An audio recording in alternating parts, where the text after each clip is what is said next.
नमस्कार, जय हिंद। आप सभी लोगों का फिर से स्वागत करते हैं आज की अपनी क्लास में। चैनल पर नया है तो चैनल को सब्सक्राइब करें, वीडियो को लाइक और शेयर करना न भूलिए। आज हमारी तीसरी क्लास है। आज हम पढ़ेंगे कक्षा 10वीं का चैप्टर नंबर 1, जिसमें हम पढ़ेंगे अंक गणित की आधारभूत प्रमेयिका। इसके बारे में हम पढ़ेंगे, ठीक है। इसके बाद हम पढ़ेंगे कुछ उदाहरण, और उन उदाहरणों के बाद में फिर हम चलेंगे अपने उन सवालों की तरफ जो कि हमारी प्रश्नावली 1.2 में दी गई है, ठीक है। इसके पहले भी मैंने आप लोगों के लिए 2 क्लासें और भी इसी चैनल पर किया है। अब जाकर के उसको देख लीजिए। अगर आपने पहली और दूसरी क्लास नहीं देखी है तो बिल्कुल जाकर के देख लें, क्योंकि उसमें हमने आपको बेसिक से पढ़ाया है। इस चैनल पर आपको कक्षा 10वीं की जो गणित है उसकी पूरी कंप्लीट क्लास हम आपको देंगे, जिसमें सभी चैप्टर्स को आपको पढ़ाएंगे, एक भी चैप्टर को नहीं छोड़ेंगे, जो कि पूरी तरीके से फ्री कंटेंट होगा। तो आप पढ़ें और अपने दोस्तों को शेयर करें, और इस चैनल को ज़्यादा से ज़्यादा शेयर करें। और अगर आपने सब्सक्राइब नहीं किया तो सब्सक्राइब करें। चलिए अपनी पहली क्लास की तरफ, अपनी जो ये आज की क्लास है उसकी तरफ चलते हैं। जो भी पहले मैंने 2 क्लास दी हैं, अब जा करके देख सकते हैं। तो चलिए, अंकगणित की जो आधारभूत प्रमेय है पहले उसको समझते हैं कि ये क्या कहती है। अंकगणित की आधारभूत प्रमेय में लिखा गया है कि प्रत्येक भाज्य संख्या को अभाज्य संख्याओं के एक गुणनफल के रूप में व्यक्त या गुणनखंडित किया जा सकता है, ठीक है। तथा यह गुणनखंडन अभाज्य गुणनखंडों के आने वाले क्रम के बिना अद्वितीय होता है, ठीक है। आने वाले क्रम के बिना अद्वितीय होता है, ठीक है, इसमें लिखा गया है। तो सबसे पहले हम समझ लेते हैं। इसमें मैं आपको बिल्कुल बेसिक से बताऊंगा। अगर आपने पिछली कक्षाओं में 9वीं में 8वीं में अगर किसी भी प्रकार से अगर आपने पढ़ी नहीं होगी तो मैं बिल्कुल कंप्लीट तरीके से आपको बताऊंगा। एक छोटी छोटी बातें, एकदम मेजर चीज़ें जो होगी, जिसको आप अन्य जगहों पर नहीं पढ़ पाए होंगे या कोई पढ़ाता भी नहीं होगा, तो बिल्कुल एकदम जीरो से, यानी कि शून्य से लेकर के शिखर तक के बारे में हम आपको पढ़ाएंगे, ठीक है। तो चलिए सबसे पहले जान लेते हैं कि भाज्य संख्या क्या होती है। भाज्य संख्या, क्योंकि इसमें दिया है ना ये भाज्य, अब दिया गया है अभाज्य संख्या, इसके बारे में भी जानना जरूरी है। ये होती क्या है संख्याएं, इसको भी जानना।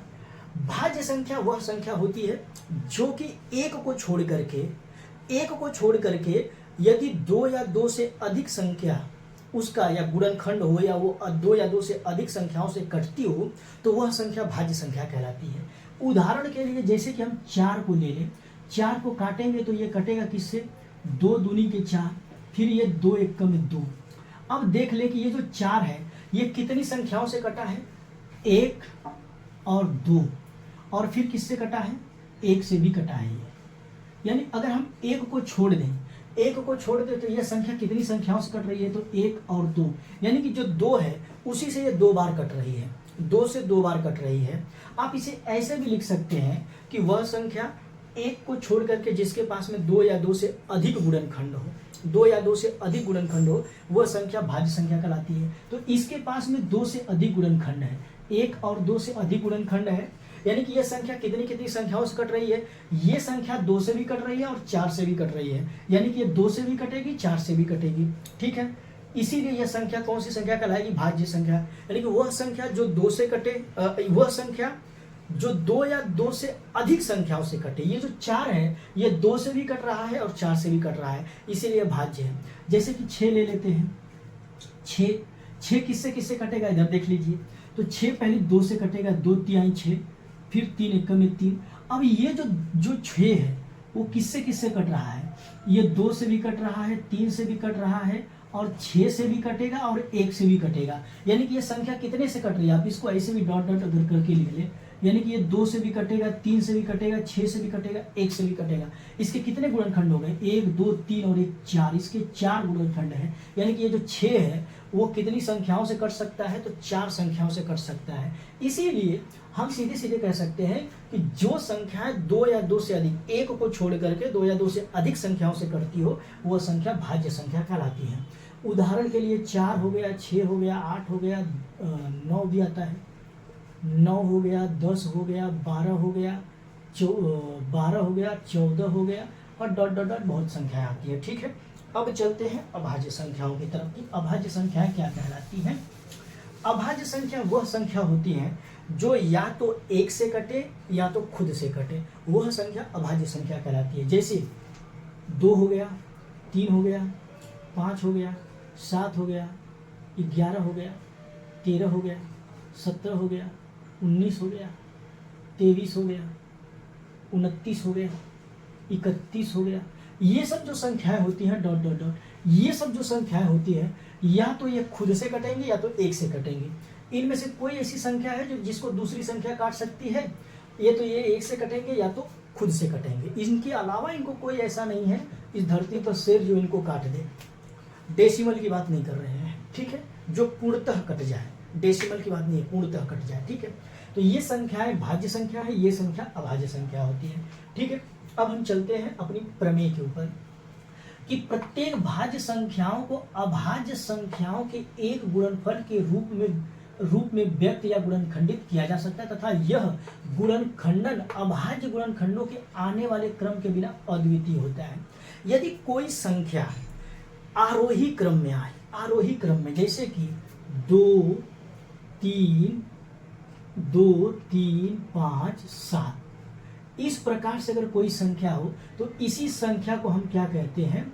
अद्वितीय, अद्वितीय हो, ठीक है। इसी संख्या को हम क्या कहते हैं? इसी को हम अद्वितीय कहते हैं। यदि कोई संख्या यानी कि कोई अभाज्य संख्याएं आरोही क्रम में हो यानी कि बढ़ते हुए क्रम में हो तो उसी संख्या को हम क्या कहते हैं?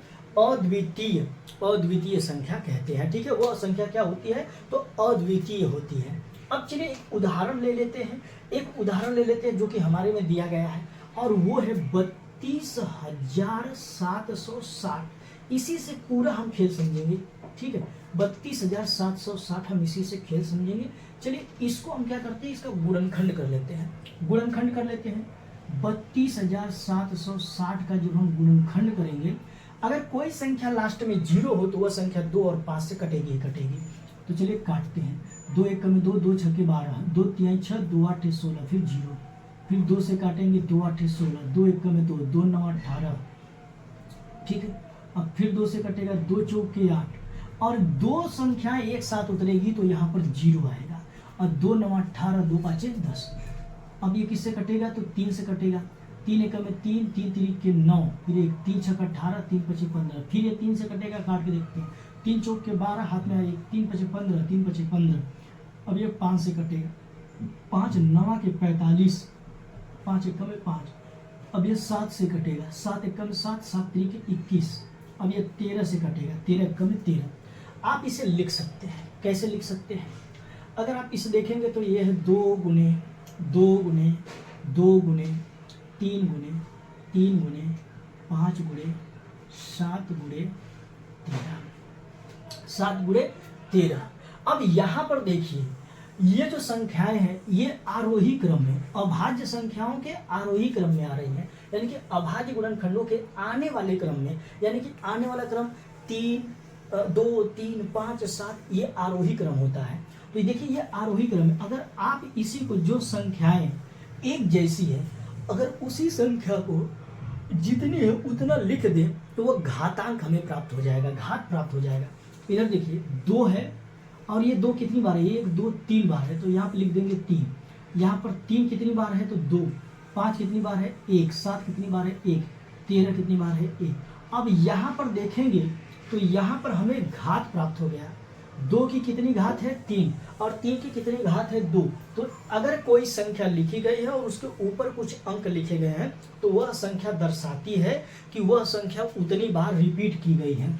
अगर हम यहाँ पर ऐसे लिख दें कि 2 की घात 6, ठीक है, 2 की घात 6, तो यह संख्या अगर 2 लिखा हो और उसके ऊपर 6 लिखा हो तो आप समझ लेना कि वो घातांक लिखा गया है। आप इसे ऐसे लिख सकते हैं 2 गुणे 2 गुणे 2 गुणे 2 गुणे 2, 1 2 3 4 5 और 6, 2 दूनी के 4 दूनी के 8 दूनी 16 दूनी 32 दूनी के 64, ठीक है, 64 होता है, ठीक है, ऐसे।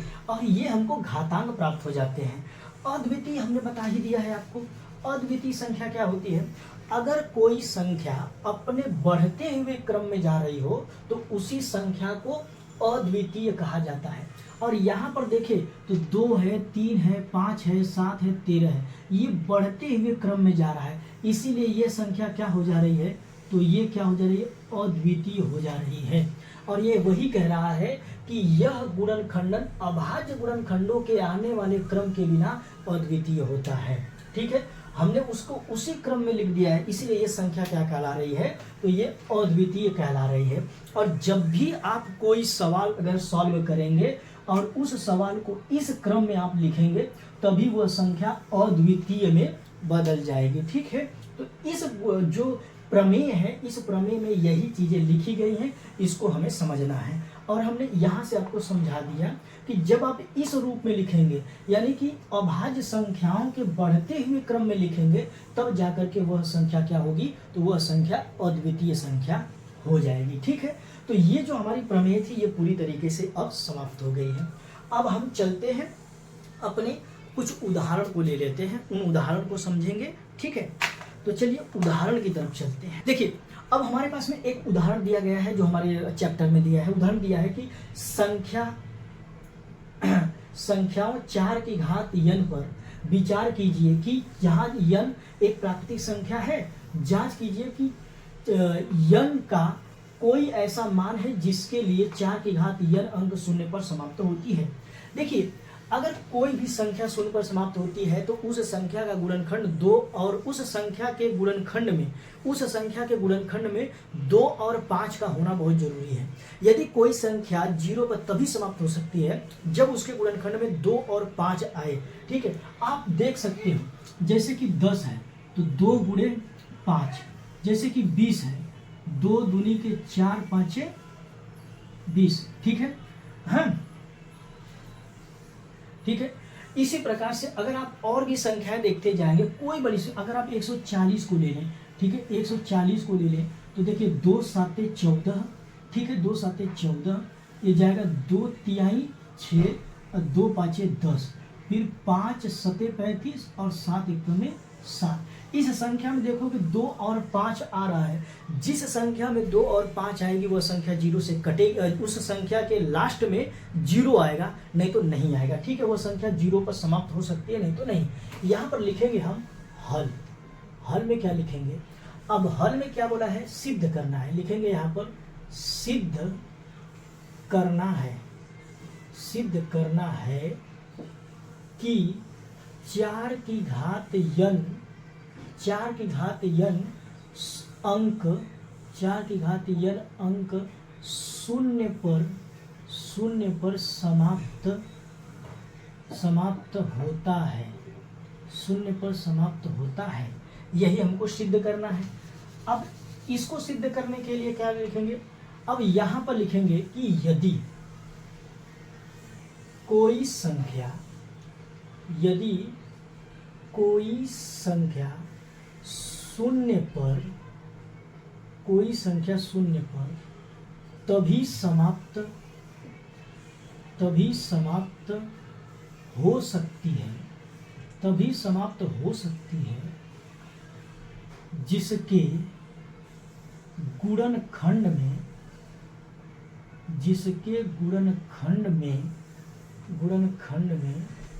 2 और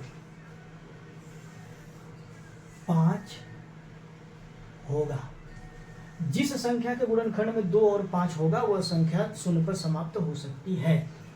तो अब हम क्या करेंगे, अतः हम इसका गुणनखंड कर लेते हैं। 4 की घात n का हम क्या करेंगे, गुणनखंड करेंगे। तो गुणनखंड करेंगे 4 की घात n का, तो ये हो जाएगा 2 गुणे 2 की घात n। ठीक है, यहाँ पर क्या है, यहाँ पर क्या आ रहा है, तो इसके गुणनखंड में 2 आ रहा है लेकिन 5 नहीं आ रहा है। तो यहाँ पर लिखेंगे इसलिए क्या लिखेंगे कि 4 की घात n में 2 तो है,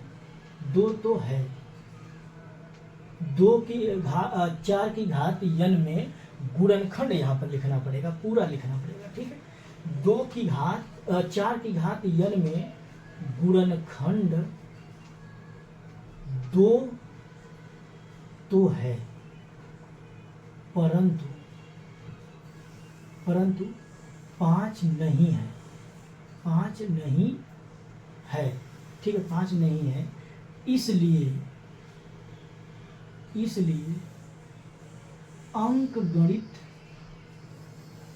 अंकगणित की आधारभूत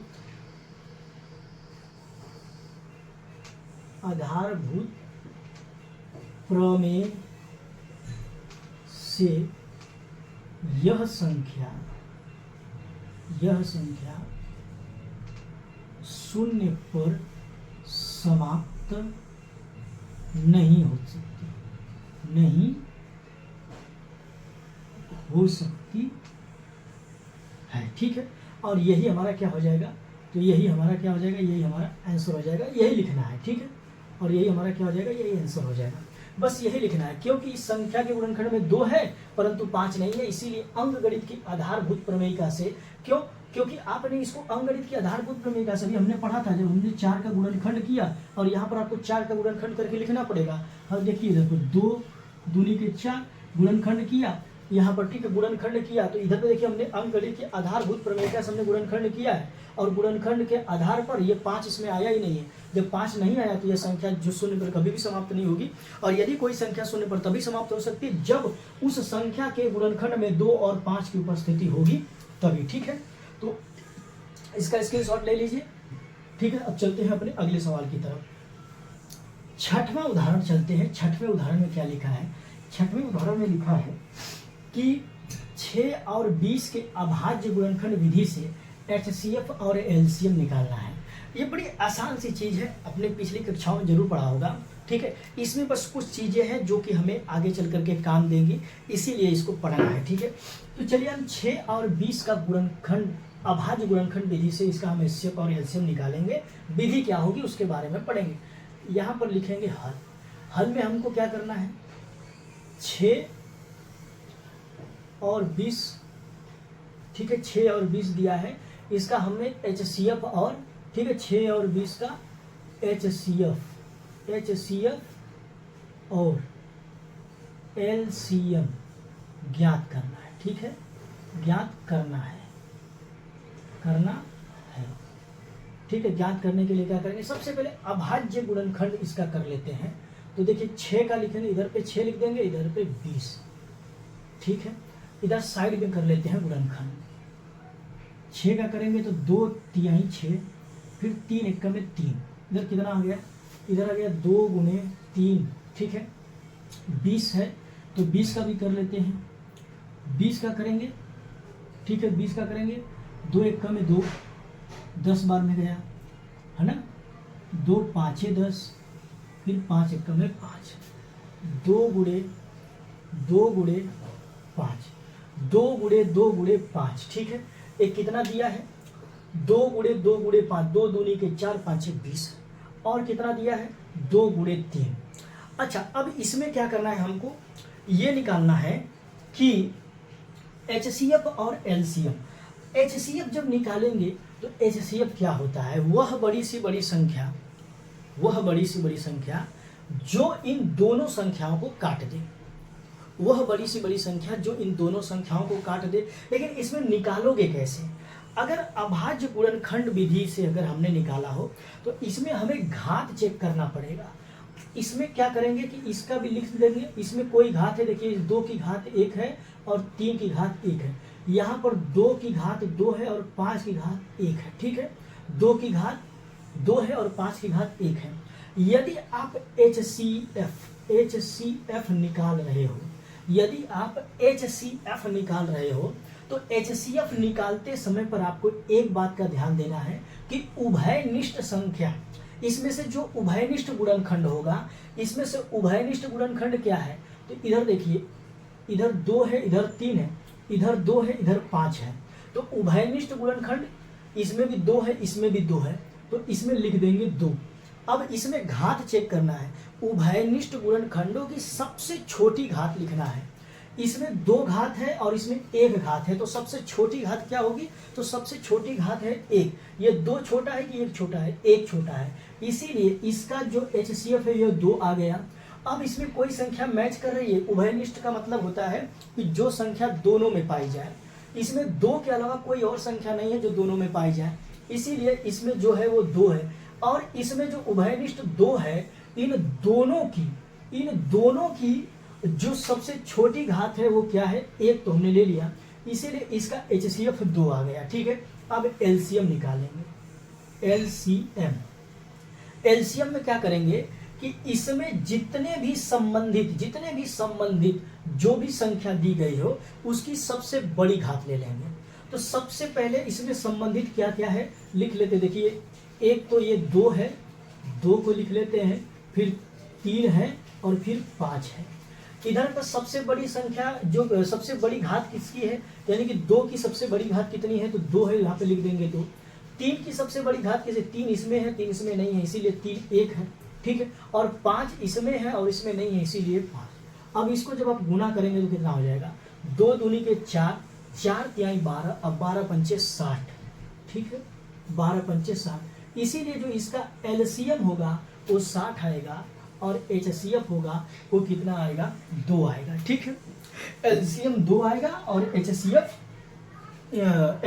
2 आएगा और एलसीएम कितना आएगा, तो 60 आएगा। एक और उदाहरण लेकर के हम आपको समझा देते हैं।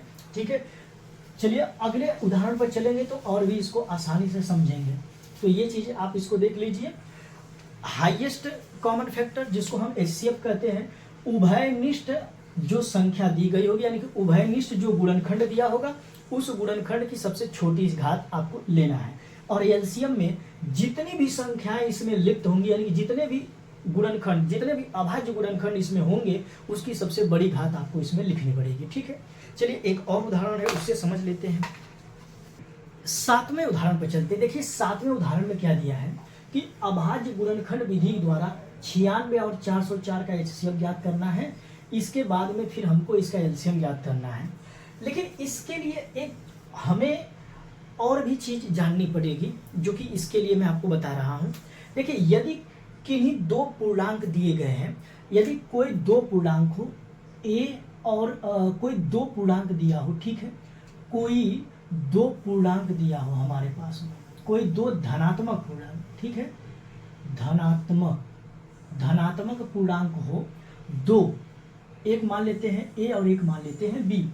अगर कोई 2 धनात्मक पूर्णांक A और B दिया गया हो तो इस सिचुएशन में क्या होता है कि A और B का HCF गुने A और B का LCM बराबर किसके में होता है, तो A गुणे B के, यानी कि A और B का HCF, A और B का LCM बराबर किसके होता है, A गुणे B, यानी कि पूर्णांक A और पूर्णांक B के लिए। लेकिन ये किसके लिए होता है, सिर्फ और सिर्फ जब 2 धनात्मक पूर्णांक दिए गए हों। यदि 3 धनात्मक पूर्णांक दे दिए जाएंगे तो फिर ये फार्मूला काम नहीं करेगा। ठीक है, ये 3 पूर्णांकों पर काम नहीं करेगा। ये सिर्फ 2, यानी कि कितना, सिर्फ 2 पूर्णांकों पर लागू होता है। ठीक है, 2 पूर्णांकों पर लागू होता है, सिर्फ ये 2 पूर्णांकों पर लागू होता है। हम इसी में करने वाले हैं। तो चलिए सबसे पहले क्या करेंगे, यहाँ पर लिखते हैं हल। हल में क्या क्या दिया गया है, 96 और क्या दिया है, 404। ज्ञात हमको क्या करना है, एलसीएम और HCF, एलसीएम और HCF हमको इसका ज्ञात करना है। तो चलिए अभाज्य गुणनखंड विधि से तो कर ही लेते हैं। इधर पर दिया है 96 और इधर पर दिया है 404। पहले 96 का कर लेते हैं गुणनखंड। किसी संख्या के लास्ट में अगर 6 दिया हो तो वह संख्या किससे कटेगी, 2 और 3 और 6 से कट सकती है। तो चलिए देख लेते हैं कटेगा क्या, 2 से कटेंगे, 2 चौक के 8, 2 आठे 16, 2 चौक के 8, 2 आठे 16, 48 दूनी के 96 होता है। ये 2 से कटेगा, 2 दूनी के 4, 2 चौक के 8, फिर 2 से कटेगा, 2 एक में 2, 2 दूनी के 4, फिर 2 छके 12, फिर 2 तिहाई 6, 3 एक में 3, कितना आया, तो ये आ गया 2 गुणे 2 गुणे 2, 1 2 3 4 1 5, 4 और 5 गुणे 3, 2 दूनी के 4 दूनी के 8 दूनी के 16 दूनी 32 तिहाई 96। ठीक है, अब किसका निकालने का, 404 का। इधर 404 का निकाल लेते हैं। जब 404 का निकालेंगे 2 से, 2 दूनी के 4, 2 दूनी के 4, 2 एक में 2, 2 एक में 2। कटेगा किससे? नहीं कटेगा, ठीक है, ये किसी से नहीं कटेगा। ये सिर्फ और सिर्फ किससे कटेगा? ये 101 से ही कट सकता है और किसी से नहीं कटेगा। इस 101 को कोई संख्या नहीं काट सकती है, काट ही नहीं सकती है, इसीलिए ये कटेगी किससे? 101 से ही कटेगी, ठीक है। अब चलिए इधर पे चलते हैं, यहाँ पर इसको लिख सकते हैं 2 गुणे 2 गुणे कितना है? 101। आप इसे ऐसे भी लिख सकते हैं, 2 की घात कितनी है? 1 2 3 4 5, तो ये हो गया 2 की घात 5 गुणे 3, ठीक है। यहाँ पर 2 की घात कितनी है? तो 2 की घात 2 गुणे 101, 2 की घात 2 गुणे 101, इतना दिया गया है, ठीक है, इतना दिया गया है। अब हम क्या करेंगे कि अब हम इसको क्या करेंगे, जब हम HCF निकालेंगे इसका, HCF जब हम HCF निकालेंगे तो HCF निकालते समय पर हमने सीखा था कि यदि कोई भी संख्या HCF निकालते हुए अगर कोई भी दो जो पूर्णांक होंगे, उन पूर्णांकों में जो सबसे कॉमन होगा यानी कि जो उभयनिष्ठ होगा, इसमें उभयनिष्ठ कितनी है? तो 2 उभयनिष्ठ है और 2 उभयनिष्ठ है, इसलिए इसकी सबसे छोटी घात यानी कि 2 की घात 2 है और 2 की घात 5, और 5 और 2 में से छोटा कौन सा है? तो 2 छोटा है, तो इसी हम 2 की घात 2 को ले लेते हैं, ठीक है। 2 की घात 2 को ले लेंगे तो वही संख्या इसका क्या हो जाएगी? HCF हो जाएगी। और कोई कॉमन है? नहीं है, तो इधर पर 2 की घात 2 बराबर कितना हो जाएगा? 4, यानी कि ये जो HCF है वो कितना आ गया? 4 आ गया, ठीक है। ये जो HCF है 4 आ गया। आप इसे एक और विधि है, गुणनखंड विधि, आपने पहले भी किया होगा कि ये कटेगा और ये कटेगा, इसके अलावा कोई नहीं कटेगा ना, इसीलिए 2 गुणे 2 बराबर 4 HCF आएगा और कोई नहीं है। आप लोगों ने ये पिछली कक्षाओं में आपने किया होगा, 9 में 8 में आप लोगों ने किया होगा, ठीक है, इसी प्रकार से किया होगा। तो इसको अब आप भूल जाओ, अब ये वाली विधि है, इसको अपनाना है, जो घातांक के ऊपर चलती है, इसको अपनाना है, ठीक है। तो 2 गुणे 2 यानी कि जो 4 है वो इसका HCF आ गया। अब हमको ज्ञात का क्या करना है? हमने HCF तो ज्ञात कर लिया, लेकिन अब हम इसका LCM ज्ञात करेंगे। सबसे पहले हमको HCF ज्ञात करना था, अब फिर हमको इसका LCM ज्ञात करना है। अब LCM ज्ञात करने के लिए हम इस वाले फार्मूले को लिखेंगे। इस वाले फार्मूले में हम क्या लिखेंगे? इसको मान लेते हैं 96 को मान लेते हैं A, और फिर 404 को मान लेते हैं B। आप लिख सकते हैं 2 धनात्मक पूर्णांकों का गुणनफल, यानी कि 2 धनात्मक पूर्णांकों का गुणनफल यानी कि A और B का गुणनफल बराबर किसके में होगा? तो HCF A और B के गुणे LCM A और B के। A और B कितना है? तो A और B है 96 गुणे 404। HCF कितना है? HCF है 4 गुणे LCM, ठीक है, गुणे LCM, है ना। आप A और B लिख भी सकते हो, नहीं भी लिख सकते हो, ठीक है। आप इसे ऐसे भी लिख सकते हो, A और B नहीं लिखे हो तो आप इसे ऐसे भी लिख सकते हो, ठीक है। इसे ऐसे लिख सकते हो कि 2 संख्याओं का गुणनफल यानी कि 2 संख्याओं का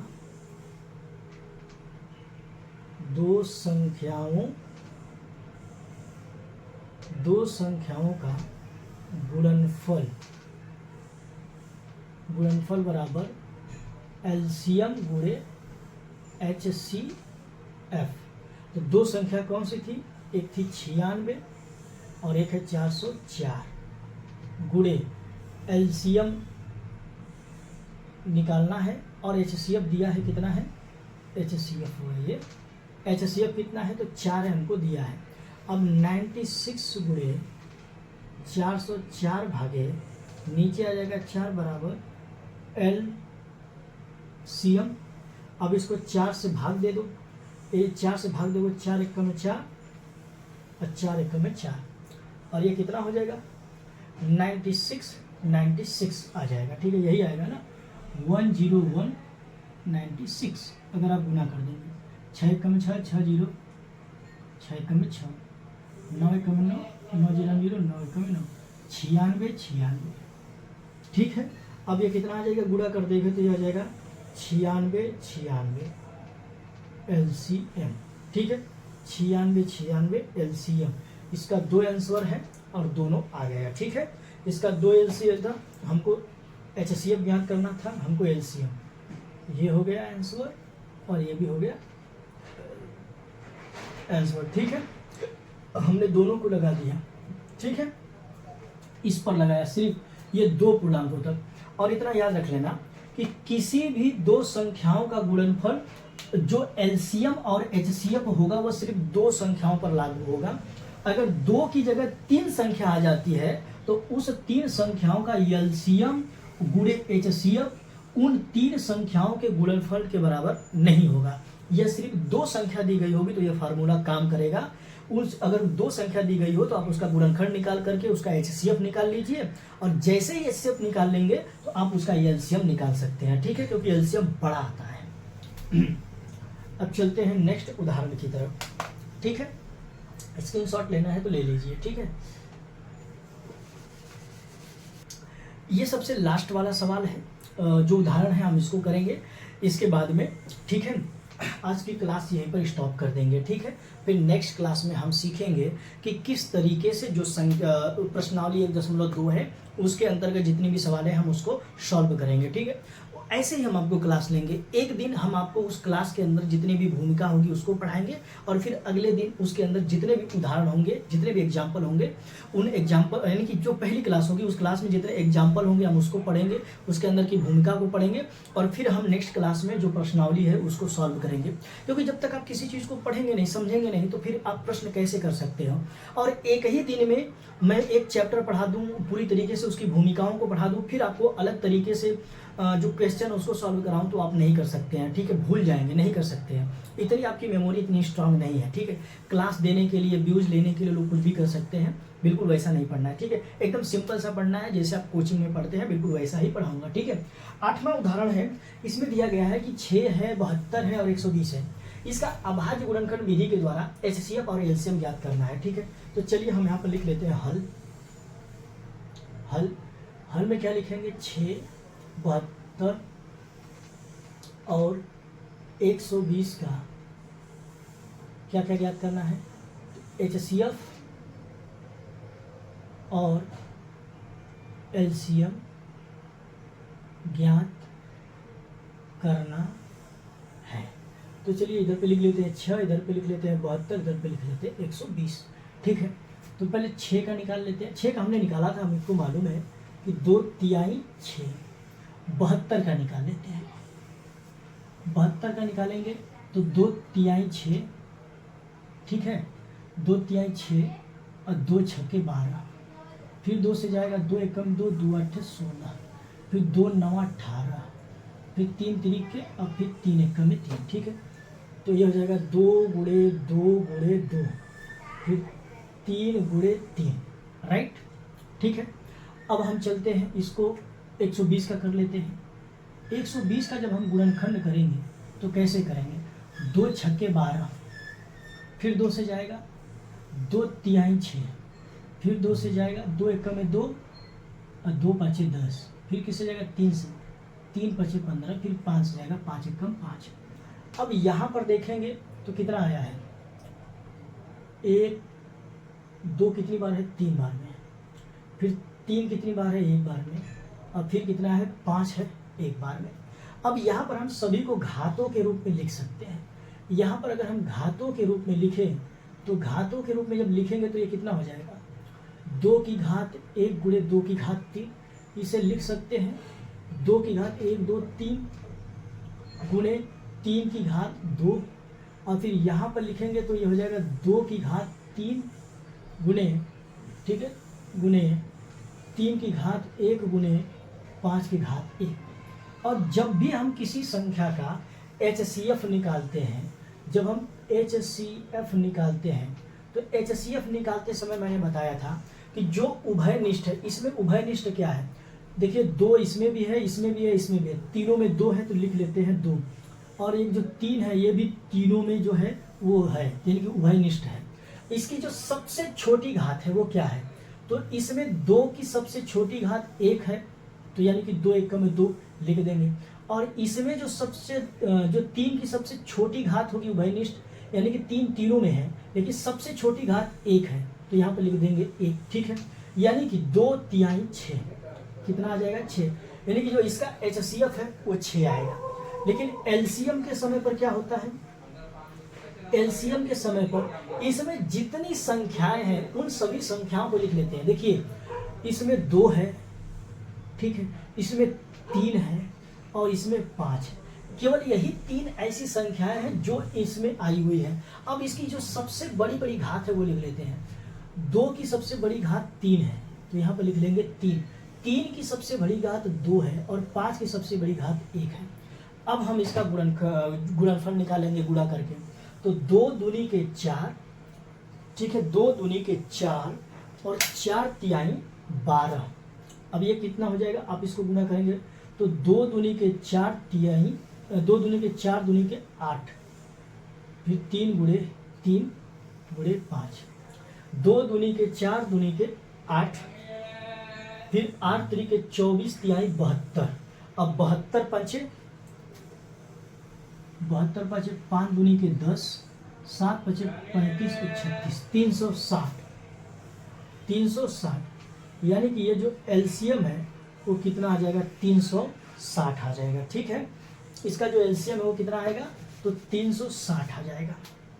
ओके, हम यहाँ पर लिख देंगे कि आंसर में क्या लिखेंगे कि 6, 72 और 120 का HCF 6 है तथा एलसीएम 360 है, और यही हमारा क्या है, तो यही हमारा आंसर हो जाएगा, ठीक है।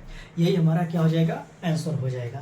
जब भी अगर आप किसी भी संख्या का HCF निकालेंगे तो जो दोनों संख्याओं में कॉमन होगा यानी कि उन सभी संख्या को आप घात में लिख देना, और जब आप घात में लिख देंगे जो उभयनिष्ठ संख्या होगी उस उभयनिष्ठ संख्या में सबसे छोटी घात को लिख लेना, वो संख्या HCF आ जाएगी, यानी कि जो उभयनिष्ठ होगी संख्या उनका।